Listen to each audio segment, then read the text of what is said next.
तो दीक्षा का मतलब है गुरु को देने का सामर्थ्य हो,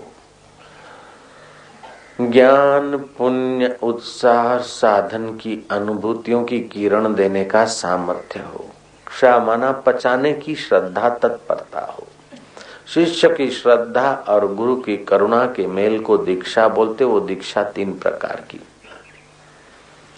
मंत्री दीक्षा, शांभवी दीक्षा और स्पर्श दीक्षा। मंत्री दीक्षा वैदिक मंत्र कोई, लेकिन वैदिक मंत्र भी सबको एक प्रकार का देना ये सद्गुरुओं को पसंद नहीं होता।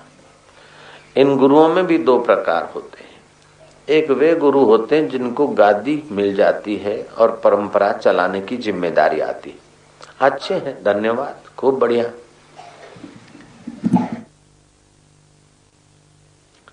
पवित्र आचरण होगा, पवित्र व्याख्या करने की बुद्धि होगी, बहुत सारा कुछ गुण होगा। ऐसे साधारण आदमी को थोड़ी गद्दी मिलती, कुछ तो योग्यता होगी तभी तो गुरु गद्दी पे आएगा वो व्यक्ति। लेकिन उस व्यक्ति का कर्तव्य हो जाता है कि गुरु गद्दी की परंपरा का विस्तार हो, इसलिए उसका कर्तव्य हो जाता है कि सबको एक प्रकार का मंत्र दे। दूसरे सतगुरु वे होते हैं कि गद्दी बद्दी रहो न रहो, भाड़ में जाओ, सबको एक प्रकार का मंत्र देंगे तो 5वीं कक्षा वाला, 9वीं वाला, 13वीं वाला, पीएचडी वाला, बीए बीएड वाला सब एक ही कक्षा में पढ़ेंगे तो विकास कैसे होगा। इसलिए बाल मंदिर वालों को अपने ढंग का दीक्षा शिक्षा, हाई स्कूल वालों को अपने ढंग का, कॉलेज वालों को अपने ढंग का होगा तो सबका प्रोग्रेस होगा। तो ऐसा सोचकर जो दीक्षा देते हैं उनको बोलते लोक संत। और जो संप्रदाय को चलाने के लिए ही दीक्षा देते हैं, सबको एक ही प्रकार का मंत्र, उन्हें धन्यवाद तो दे सकते हैं, लेकिन वो सतगुरु जो लोक संत हैं उनके द्वारा जो मंगल होता है, तेजी से कल्याण होता है, वो कुछ अनूठा है। नारद जी लोक संत थे, कबीर जी लोक संत थे। नारद जी ने वालिया लुटारा को मंत्र दिया, रा लंबा म छोटा मरा मरा मरा मरा मरा मरा मरा मरा, क्योंकि वो नीचे के केंद्र में रहता है, अत्यंत जटिल जीवन है। वो तो ओम राम नहीं जप सकता है, उस ओम राम तो इधर चौथे केंद्र में असर करेगा। मरा मरा वो जहां है वहीं असर होनी चाहिए। आदमी जहां होता है वहीं से यात्रा होती है। आप पंचेड़ में हो और रतलाम से यात्रा करो तो कल्पना करोगे। ऐसे आपका अधिक मन प्राण जिस केंद्र में रहता है उस केंद्र में चोट करे, ऐसी साधना और मंत्र होना चाहिए।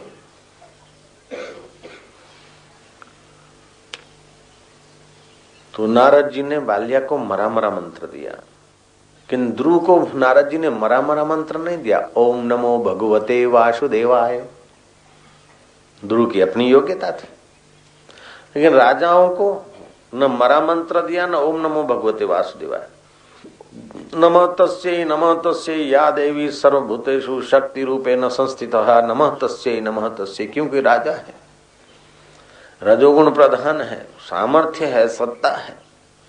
अगर उनका भाव केंद्र विकसित नहीं होगा तो प्रजा का शोषण करेंगे। इसलिए उनमें उनको माता की उपासना करनी चाहिए, मातृभाव पैदा हो उनके हृदय में, तो उससे उनके कर्म भी उनके सपोर्टर होंगे, मंगल करने वाले होंगे और उनकी उपासना फलित होगी। इन कंस को इस प्रकार का नहीं दिया मंत्र। कंस को तो यह कह दिया कि देवकी का 8वां कौन सा, देवता बड़े चालाक होते। देवकी के 8वें बालक से तेरी मृत्यु कही है, लेकिन देवकी को 9 बच्चे होते तो कौन सा 8वां। 9 में से गिनो तो दूसरा 8वां होगा और पहले से गिनो तो 8वां होगा। अब कहां से गिनती शुरू, अगर 10 हो गए तो कौन सा 8वां।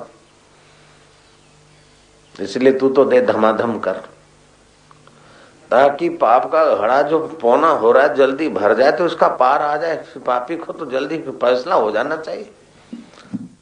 राम राम मंत्र तो किसी को ओम नमो भगवते वासुदेवाय, तो किसी को नमः तस्यै या देवी, तो किसी को और कुछ, किसी को और कुछ। तो एक तो वैदिक मंत्र, इसको मांत्री दीक्षा बोलते हैं। उस मांत्री दीक्षा में कुछ ऐसे महापुरुष होते हैं कि दीक्षा देते समय अपनी निगाहों के द्वारा शुभ फेंक देते संकल्प। जैसे किसान खेत में धान फेंक देता है, गेहूं बेहूं फेंकता है तो उगते हैं, ऐसे ही गुरु अपनी संप्रेक्षण शक्ति, जिनमें सामर्थ्य हो, ऐसे महापुरुषों की बात है, वो अपनी संप्रेक्षण शक्ति शिष्य के ऊपर, साधक के ऊपर दीक्षा के समय फेंक देते। उसको बोलते शांभवी दीक्षा। जैसे सुखदेव महाराज में वो शक्ति थी। परीक्षित को कथा सुनाते सुनाते 5वें दिन सुखदेव जी महाराज ने अपना संकल्प निगाहों के द्वारा बरसा दिया। गौरांग में ये शक्ति थी। हरि बोल कीर्तन कराते कराते जरा कृपा बरसा देते, लोग झूमने लग जाते। उस जमाने में भी हरि बोल कराने वाले तो बहुत लोग थे, लेकिन गौरांग ही इतने महापुरुष क्यों प्रसिद्ध हो गए? हरि बोल तो सब लोग करते कराते थे, लेकिन गौरांग, तो गौरांग में उस हरि तत्व की अनुभूति थी और संप्रेक्षण शक्ति बरसाने का सामर्थ्य था। उसको बोलते शांभवी दीक्षा। तो सुखदेव जी ने शांभवी दीक्षा परीक्षित को दी। उसमें कुछ लेना देना बाहर से नहीं होता, केवल गुरु का संकल्प निगाहों के द्वारा। वो 4 प्रकार से शांभवी दीक्षा का प्रसाद संचारित किया जाता है। जैसे विद्युत की लाइन, आप सोने की तार से भी विद्युत को ला सकते, तांबे की तार से भी ला सकते, पित्तल की तार से भी ला सकते, एल्यूमिनियम की वायर से भी विद्युत आती। विद्युत आपके घर आती है, पावर हाउस से आपके घर तक पहुंचती है। आंखें फाड़ फाड़ के देखो तो दिखेगा नहीं, फिर भी मूवमेंट होता है अंदर। उसके साधन चलने से पता चलता है कि लाइन आ रही है। बत्ती जलती है, फ्रिज चलता है तो पता चलता है कि वैसे तो वायर तो वैसे का वैसे।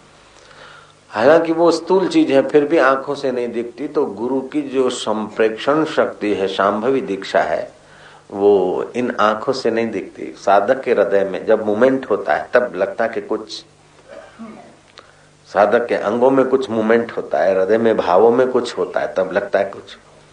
तो गुरु भी चेक करता है कि इसको पचा कि नहीं पचा, लाइन पहुंची कि नहीं पहुंची। तो सुखदेव जी महाराज ने चेक किया। कृपा बरसाने के थोड़ी देर बाद में सुखदेव जी कहते परीक्षित को कि परीक्षित अब उठो, 5-5 दिन हो गए, खाओ पियो, भूख लगा होगा। बोले गुरु महाराज, जिस भूख और प्यास ने तो ऋषि का अपमान करवा दिया, मरा हुआ सांप उनके गले में डलवाने की बेवकूफी कर दी जिस भूख प्यास ने। वह भूख और प्यास अब न जाने कहाँ चली गई महाराज। आपके दर्शन करने से जी अघाता नहीं, आपकी वाणी सुनने से मेरी भूख और प्यास न जाने कहाँ चली गई। सुखदेव जी समझ गए कि पची है शांभवी कृपा। उठने की मर्जी नहीं हो रही है, दीदार से वचन से आनंद आ रहा है, शांति मिल रही, मतलब लिंक इसकी जुड़ गई, फिटिंग सही है। जैसे लाइट की फिटिंग करने वाला चेक करता है ना।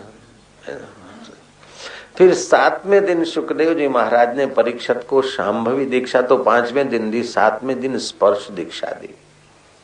एकदम परिपक्व फल है, हवा का झोंका लगा तो गिर पड़ा। सत्संग सुनाया और जिसको मृत्यु सामने दिखती, संसार में कोई आसक्ति नहीं, माँ के गर्भ में भी वो सोचते थे कि मेरे रक्षक कौन है। और भगवान कृष्ण की दृढ़ भक्ति थी, सदाचारी राजा था और मरना सामने दिख रहा है। वो मृत्यु से पहले अमरता का अनुभव करने की तत्परता वाला राजा था। 7वें दिन उसके सिर पर हाथ रखकर सुखदेव जी बोलते हैं, अहम ब्रह्म परमधामम परमानंदम परम पदम। मैं ये ब्रह्म हूँ, आत्मा हूँ, परमानंद स्वरूप हूँ, ये देह में नहीं। जैसे तक्षक का शरीर श्री कृष्ण का श्री विग्रह और तुम्हारा विग्रह, ये भिन्न भिन्न दिखते, लेकिन उसमें चेतना वही अभिन्न है। कोई लाल गोला है 0 का, और तो कोई 100 का है, तो कोई 1000 का, 1000 वोल्ट का, लेकिन सब में विद्युत तत्व है। ऐसे ही तक्षक और तू एक है, कृष्ण और तू एक है। उस ब्रह्म परमात्मा को जानकर तू वह ब्रह्ममय हो जा। परीक्षित की भ्रांति दूर हो गई, देह से अपने को मुक्त मानने लगे। परीक्षित का हृदय भर आया कि गुरु महाराज अर्घ्यपाद से पूजन करने की आज्ञा थे। परीक्षित ने अर्घ्यपाद से पूजन किया है। सुखदेव जी देखते देखते अपनी यात्रा करते आगे चल गए। तक्षक आया है परीक्षित को काटता, लेकिन परीक्षित ऐसा नहीं सोचता कि हाय रे मैं मर गया। जिसकी मौत होनी थी किसी निमित्त से, उसकी मौत हो रही है। मौत को जो देख रहा है वो मौत से पार, सोहम स्वरूप में हाजर अमर आत्मा। ये किसी सत्ताधीश का, किसी धनाढ्य का अथवा किसी पंडित का काम नहीं, ये काम तो सतगुरु का ही है। जहां मौत की भी पहुंच नहीं, उस अमर पद में पहुंचा देना, ये कोई बच्चों का खेल नहीं है। ये बच्चों का खेल नहीं। मैदाने मोहब्बत, लवर लवरी मिलेंगे रास्ते में तो एक दूसरे का हाथ पकड़ के किनारे जाएंगे, और ज्यादा उनको कोई प्रोग्राम होगा तो कमरे बंद करके सत्यानाश करेंगे। मोहब्बत करेंगे तो कमरा बंद करके करेंगे। लेकिन भगवान साथ मोहब्बत करना है तो खुले आम करते मैदान में। ये बच्चों का खेल नहीं, मैदाने मोहब्बत। यहां जो भी आया सिर पे कफन बांध के आया। लोग क्या बोलेंगे, ये क्या करेंगे, अरे झूमता है तो झूमता है, रोता है तो रोता है, हंसता है तो हंसता है, नाचता है तो नाचता है, गुनगुनाता है तो गुनगुना। और संबंधी क्या बोलेगा, ऐसा सोच के बैठेगा तो फिर काम नहीं चलेगा भांजे।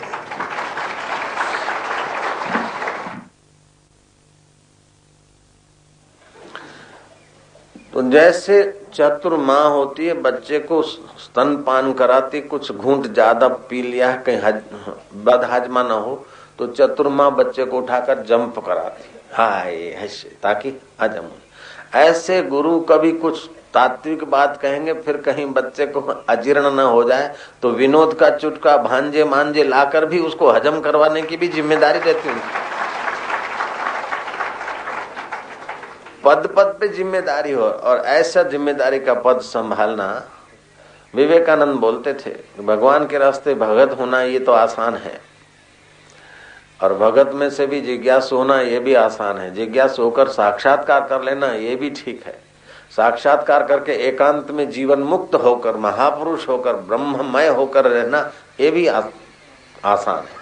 लेकिन ऐसा अनुभव करने के बाद भी नीचे आना और एक एक आदमी के साथ मत्थापच्ची करके उसको वहां तक ले जाना, ये बहुत बड़े में बड़ा काम है।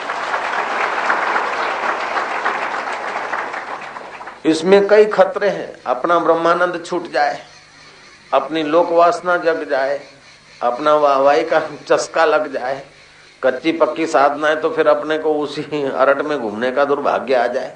ये सारे खतरे होते हुए भी